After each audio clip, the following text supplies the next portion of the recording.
Hey everyone, and welcome back to Bridge and Gap. Make sure to leave a like on this video down below and subscribe. My name is Alvin. I lean right on most issues, and I'll be representing the Republican side. My name is Luke. I lean left on most issues, and I'll be representing the Democratic side. Hey guys, so in this video, we have a more interesting style of video for you guys, a more interesting style of content rather. So we're going to be looking at the 2024 presidential election, but if everything went right for Kamala Harris, so the best case scenario for the Democrats. And we're going to be uploading another video soon on the best case scenario for Trump and the Republicans. But yeah, this is the best case for the Democrats. Yep, so this is going to be a top 5% scenario for the Democrats, for Kamala Harris. We feel like it's important to clarify that every time because obviously the best case for Kamala Harris would be winning all 50 states, but that's very unrealistic. So we're going to be just doing a top 5% scenario if things went really well for her. As of August 2024, we'll probably do maybe one or two more, probably one more, but Hmm. potentially two more before the end of the election cycle here. And so let's get into it. Let's classify a few more safe states for Kamala Harris. I think in a best case scenario, we'd put New Mexico into that column. We'd put Virginia into that column. We'd put New Hampshire into that column and Maine at large into Yeah. that column. And that's going to put her at 215 off the bat. Yeah, I think, yeah, for sure. Like the New Mexico and Virginia make perfect sense. These are states that Biden won by double digits. So, in a best case for Harris, I think she could definitely win those states by double digits.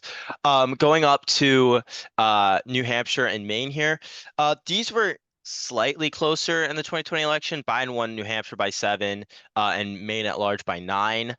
Uh, but these are also states that have proven again and again that they are willing to reject MAGA candidates.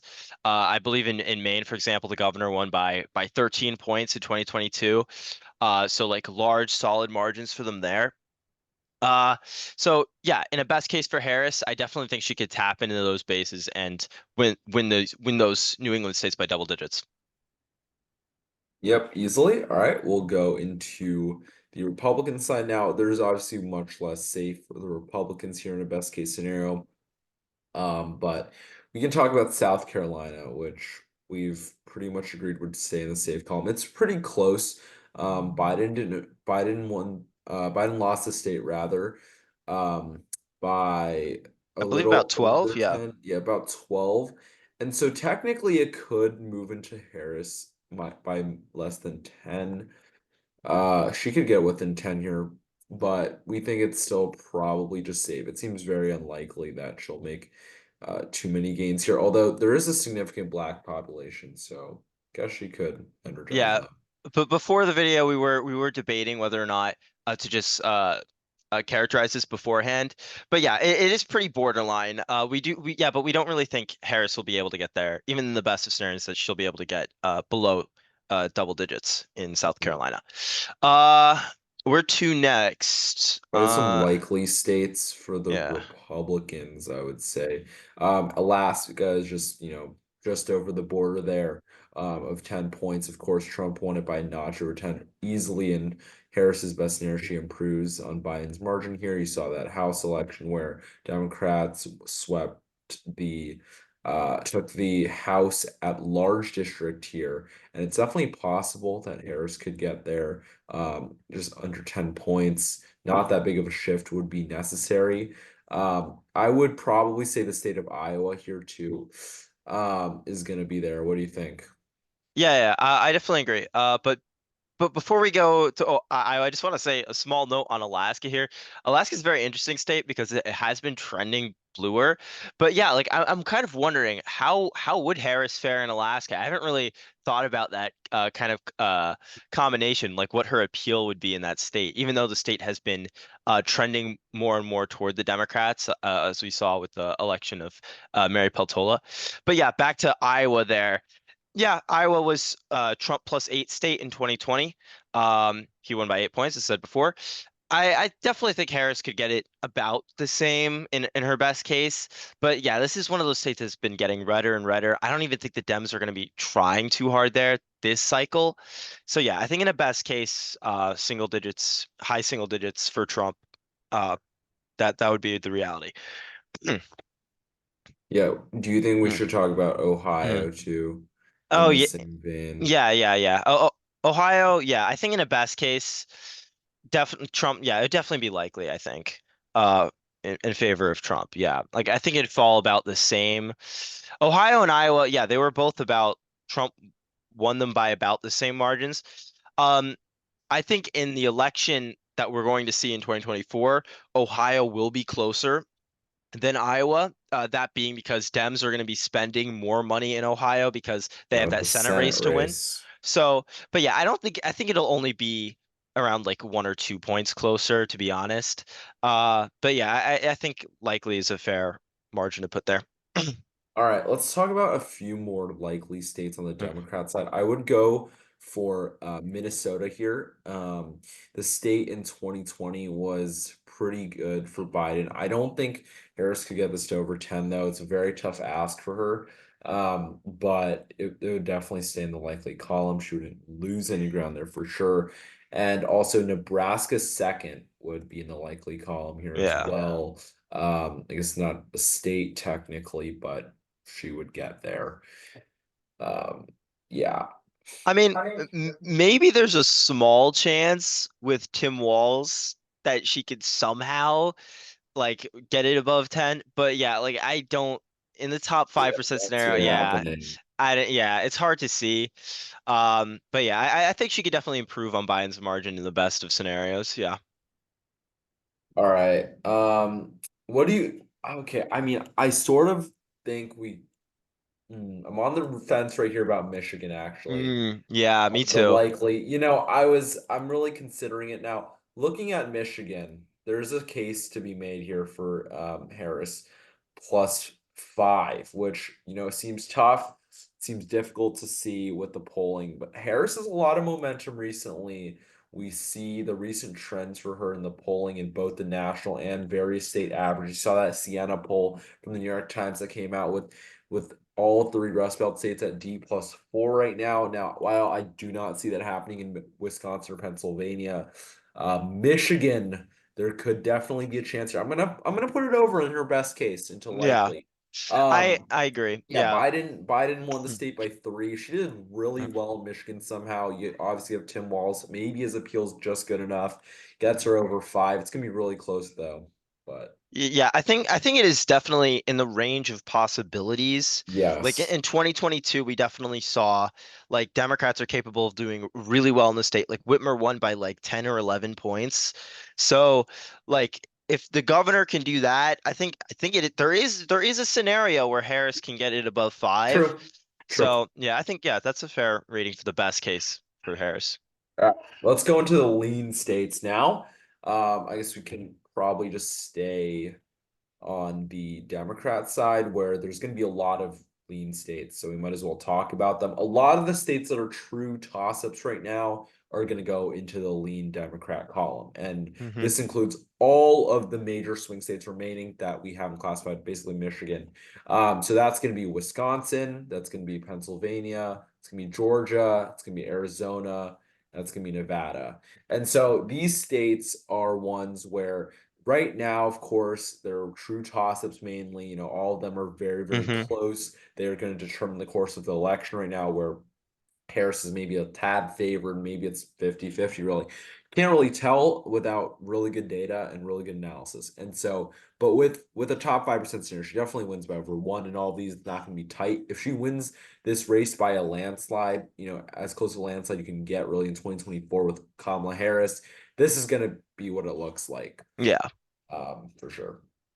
Yeah. I would say, yeah. Like with the statewide trends in a lot of these states, like Arizona and Georgia both trending to the left. Yeah, like in a best case, like if yeah, you're definitely right with your analysis that if these states are about 50-50 now, in the best case for Harris, she's definitely winning them by a decent margin, maybe by like 2 or 3 points.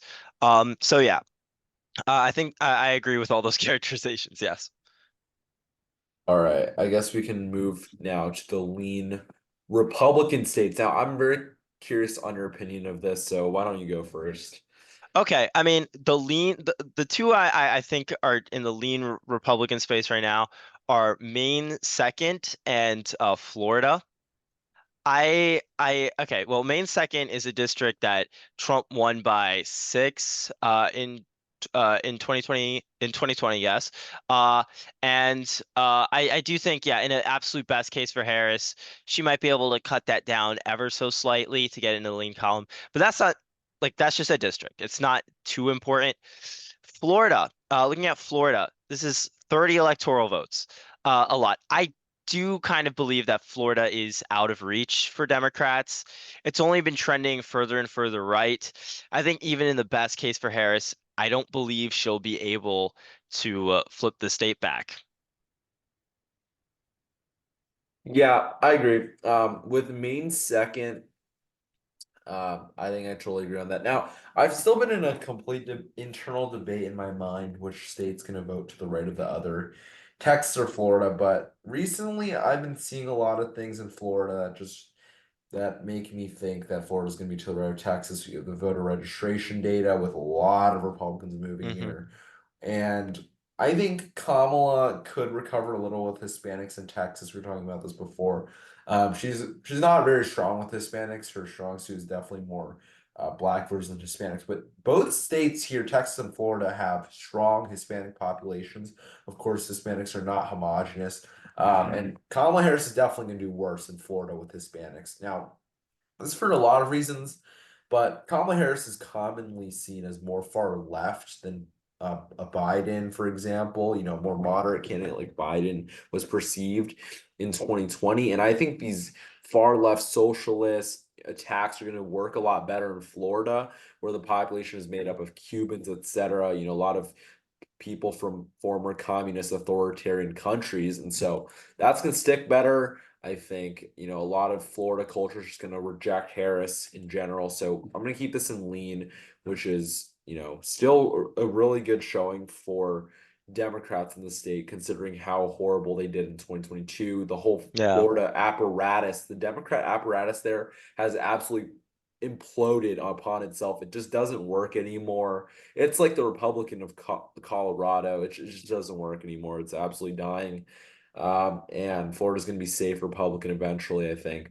But now we're going to move on to the final two states, which are going to be tilt states. And I in mean, my opinion, oh, oh, what would you say? yeah, I was gonna say, I do think there is a debate to be had about North Carolina. I think it is like between tilt and lean for the Democrats. I think maybe in a best case, I think Harris can win it by one, like by a 1 point margin. I think it's possible she can get it in lean.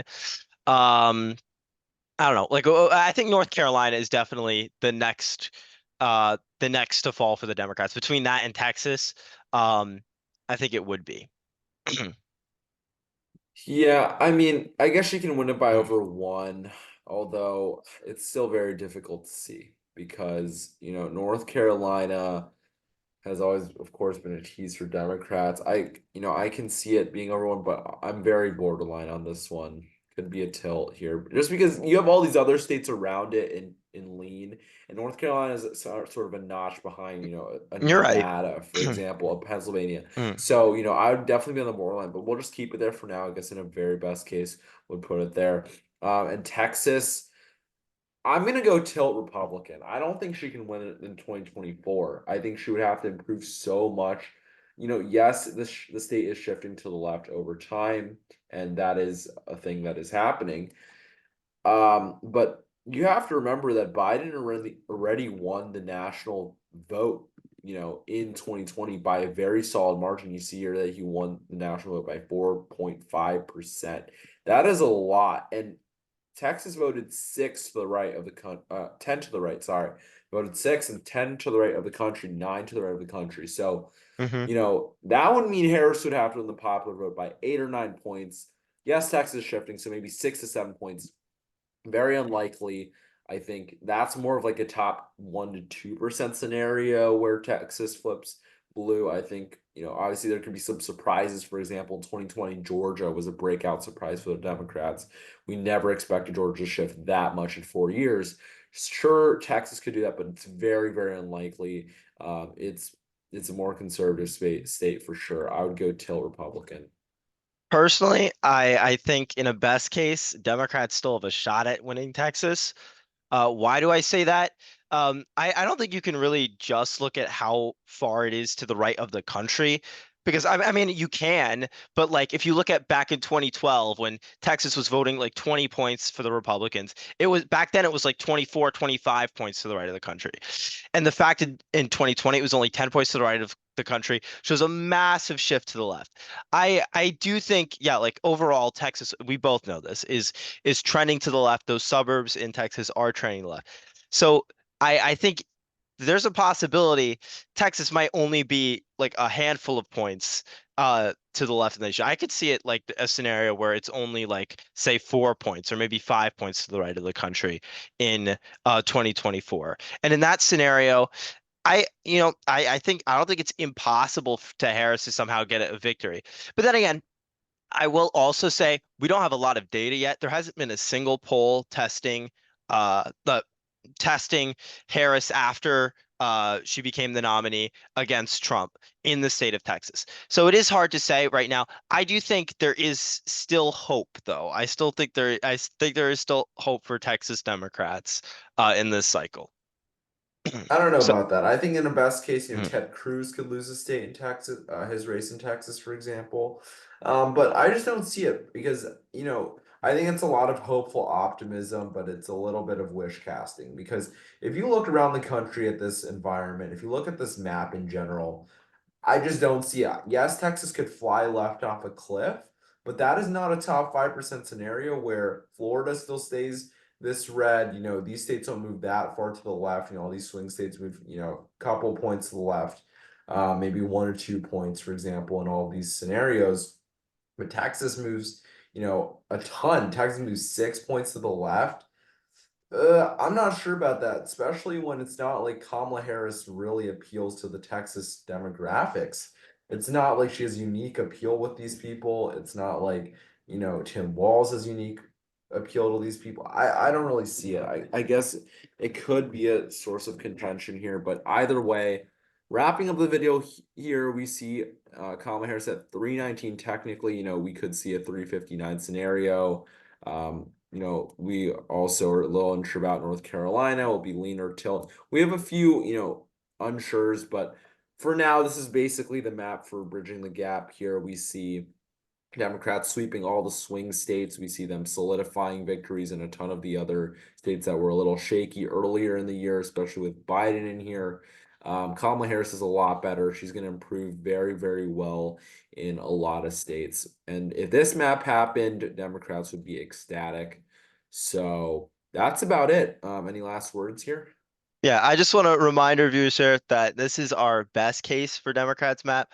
If you want to check out our other content for our actual 2024 prediction for this month, we invite you to do so. But yeah, like this is again, keep in mind, this is like top 5, top 10% scenario where if Democrats did absolutely perfectly in all the swing states and Harris had like a flawless campaign. So yeah. Yeah, so it's really unrealistic. Republicans, please don't go in the comments and start yelling at us with hate videos about how this is fake. Yeah, if you want to see other, people that think that this is gonna actually be the map, I don't know, go to Let's Talk Elections, go to these people on X or Oh, Twitter oh, that don't have slander. Let's talk elections. Yeah, but okay, let's just go on the other channels where this is their reality, where this is their actual prediction. You can go on Twitter to Democrat Twitter. They have a lot of maps that look even bluer than us that see Florida blue. If you really want to look at that, so that have Iowa and Ohio blue. So if you want to look at that, you can do that. But anyways, um, thanks for watching this video. Like this video down below.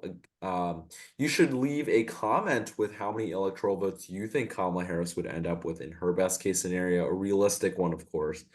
And subscribe to the channel if you're new. We'll be releasing our Republican one, as we said, in a few days, probably within a week. We'll see how the momentum shifts. If Kamala keeps getting a lot of momentum, might have to hold off on that. GNC is coming up, so we'll see. And yeah, we'll be releasing that soon. So subscribe and ring the bell and share this video with your family and friends. Thanks for watching, guys. See you guys.